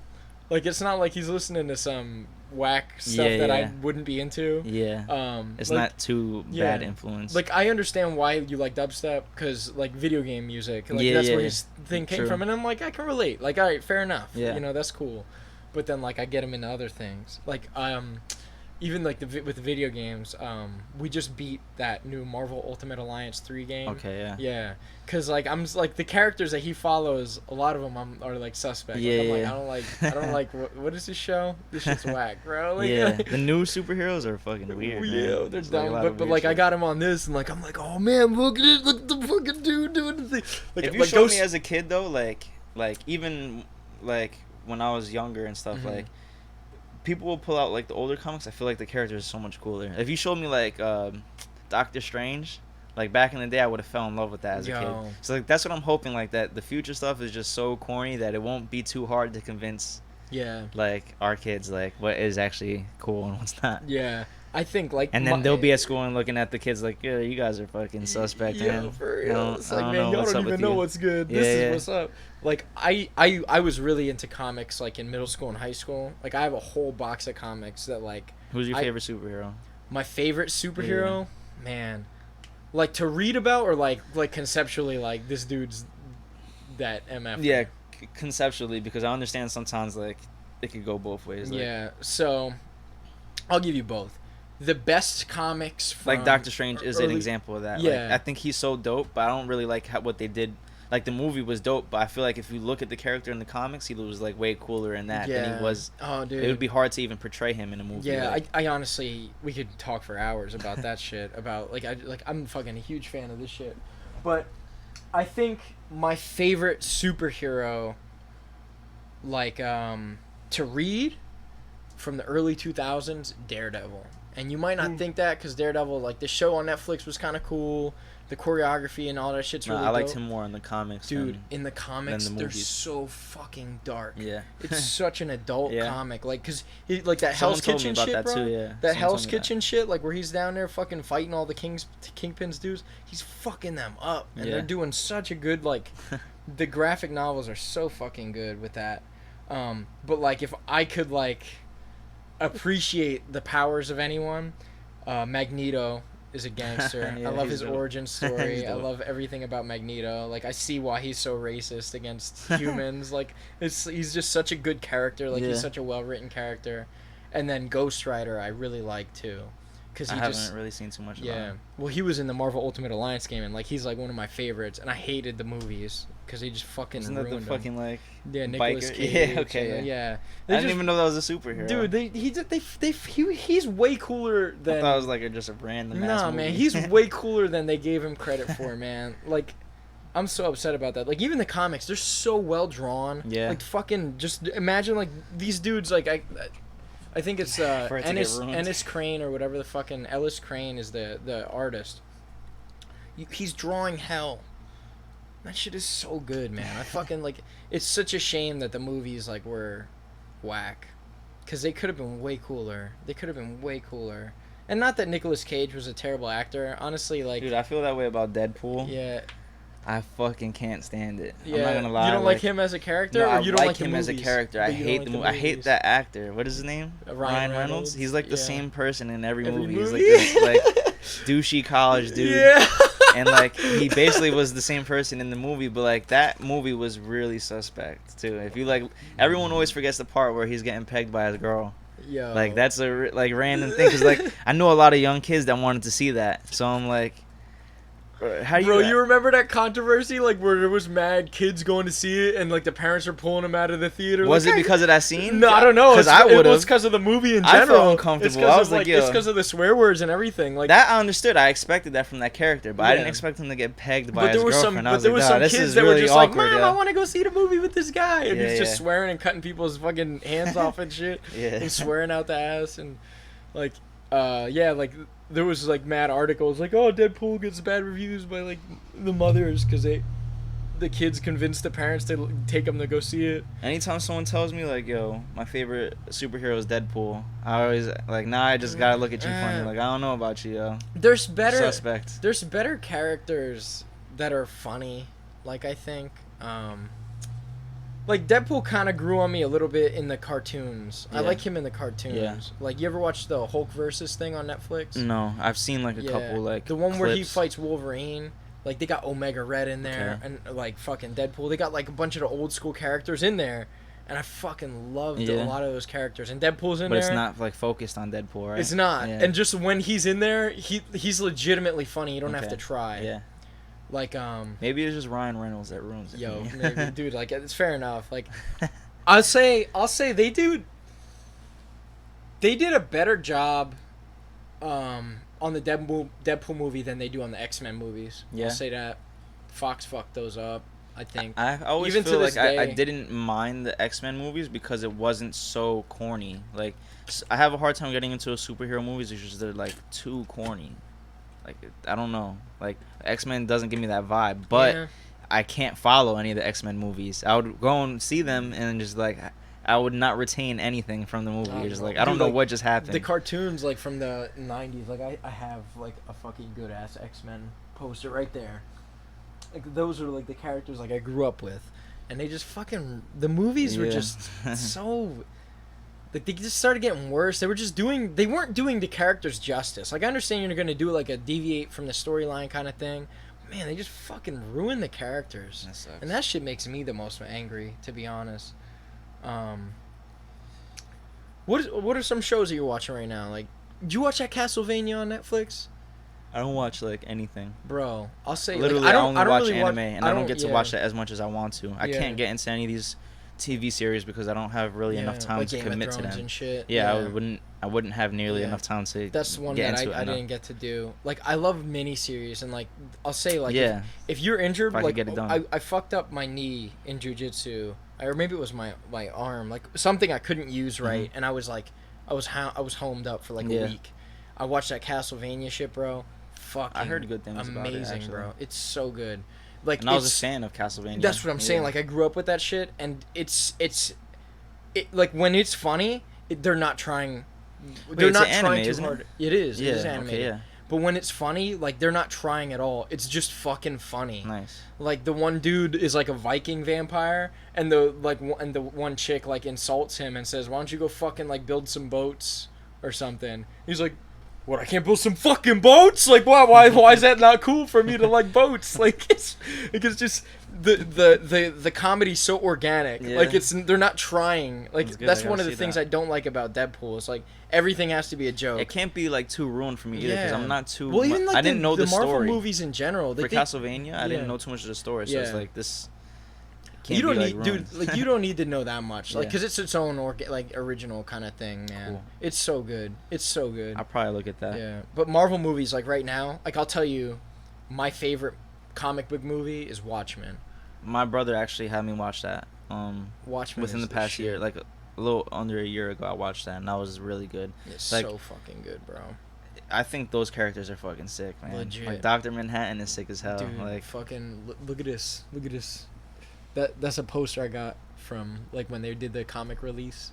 which I one think am I looking at? The newspaper. Oh shit. Who watches Oh, the yeah. Watchmen? Yeah, that's sick. I was actually Yeah. looking at that. Yeah, that shit's fucking awesome, man. I'm a huge fan of the Watchmen. Magneto's that. Yeah, my Yeah, brother, boy. he was constantly talking about it, so I was like, all right, let me watch it. And it's Yeah. like it's That, like V super for deep Vendetta. too. Yeah. I saw that, but I didn't like understand either. I was like, Oh, when I bro. watched it when it first came out, so it was like Bro, over my head. I watched V for Vendetta probably 30 times, bro. Because It's something I wanted to touch back on because Dude, like it's- it must be important. You see all these like it's a masterpiece, anonymous man. people using that mask and shit it's to this a- day. It's such a masterpiece, bro. Yeah. Like, I'll say that, like, a lot of the DC films suck. Like, people, like, don't renown them as good movies. Like, the Batman vs. Superman recently is, like, a big one that people say sucks. But, like, they like the Batman thing. Bro, V for Vendetta and fucking Watchmen, like, those are DC movies. And they're fucking incredible. Like, even Constantine I liked. I love serious comic book movies. But, like, a good example of where like they were serious and it was bad was that Teen Titans show, or that Titans show, the live action that they did. They ruined the characters. Yeah. Yeah, man. You watched Teen Titans when you were growing up? Yeah, I did. Yeah, that show was the shit. Yeah, but they did a live action. Bad. Yeah, no, the live action was so bad. Oh, I didn't know that's what that was. The cartoon was so good. It was based off of Teen Titans? Yeah, well, it was the characters. Oh. Yeah, Starfire, Robin, Raven. I had no idea. I didn't even hear about that. It's It's so me. They ruined the characters. Like I like the storyline, kinda. Yeah. But they ruined the characters. Like you could have did this. Fuck, why'd you ruin it, man? Like, I don't know. It just makes my dick soft, man. I don't know what to say. Yeah, I don't know. I'm like have a hard time catching anything, or having anything catch my eye for like movies or like TV series or anything like that. Been I more hate it into when like the Marvel movies, like they make you laugh in serious moments. Like stop. Yeah, what are you doing, bro? Yeah.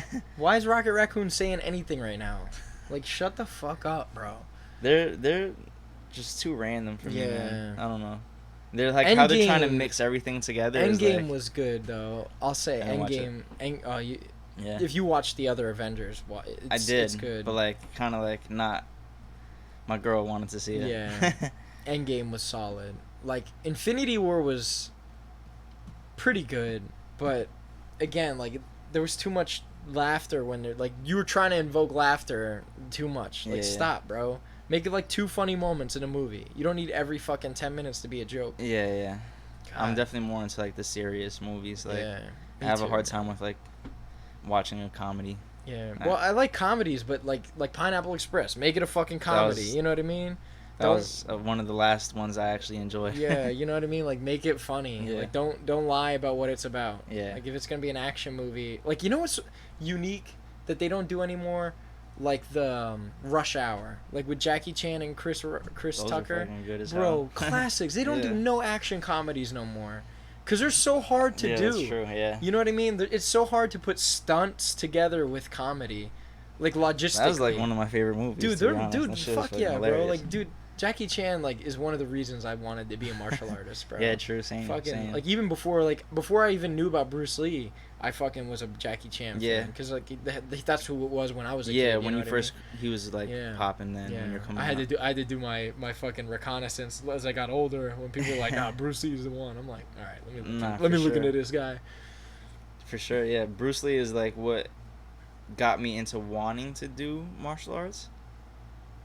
And Jackie Chan just was like he made it kind of like more like he was the entertaining guy, you know. Like I took Bruce Lee more serious. Like Jackie Chan, I was like, oh, that's cool what he does, but like he was doing like the fucking drunken monkey style or whatever. Yeah, drunken fist. That's my shit. That shit is cool too. I like it. Yo, you know what I do? Like, so you be fucking around with like your taunting like in the middle of your matches. But, like, at the gym, when we do, like, open mat, like, one of the things I'll fuck around on the white belts, I'll start doing, like, the capoeira shit. Yeah, that shit is funny as hell. Like, I just, like, you can, if you get inside someone's head early, bro, you won the match, man. You won the match. That'd be actually fun to do if you were, like, good at capoeira. Dude. Like, if you could fucking actually dance around somebody and, like, real. make them, like, miss as they're, like, trying to grab you and shit. A shot. Like, you just do a fucking cartwheel over them. That'd be hilarious. Hell yeah, bro. I wish, That dude Cobrinha trains that all the time, though. Like, he actually says it helps him with his jiu-jitsu. Yeah, you always see him. He's, like, constantly... It makes you flow, man. Yeah.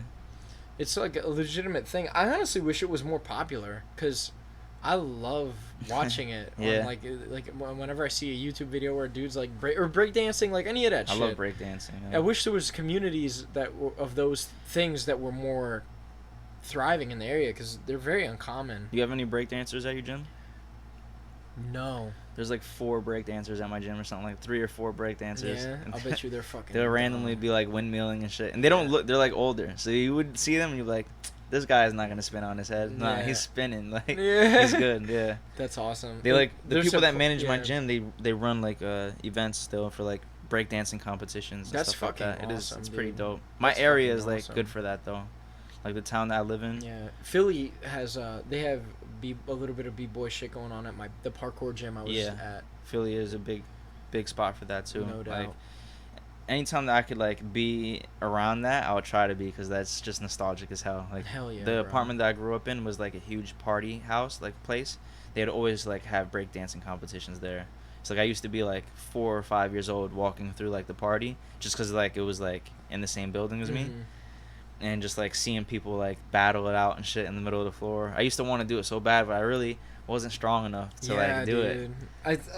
That's like when you're a kid and you're so inspired by that stuff and there's no one around you to like help you train, or like you don't have like a big brother or something that's into it, or like even like a dad to take you to fucking class or something, like that's so uninspiring, and that shit like that makes me so sad. I wanted to definitely do it, and there was this guy that was actually really good at it. He was like known as like the best dude in the area, but he was like my neighbor, and he was like trying to teach me stuff, but he like sadly wound up committing suicide and shit. Oh my god, yeah, and bro. like That's tragic. That shit bothered me as a kid because I like really wanted to like learn it, and then I was like, man, why the hell did he do that? It was like pretty sad, but like I'll never forget like the stuff he was doing. That guy was like nasty, running up walls and doing crazy flips and shit, but like landing in like a dance. Like I used to want to just windmill all the time, but like I feel like jiu-jitsu is like really close to that. Like it's like I'm spinning on my back, but I'm not like dancing. It's spinning on my back to grab your leg. And drop you. It's the closest thing I could get, I guess. Yeah, no, that's fucking awesome. All right, man, it's getting pretty late. I think it's a good time to kind of close things out. I'm gonna reach out to the guys and see if we can carpool up.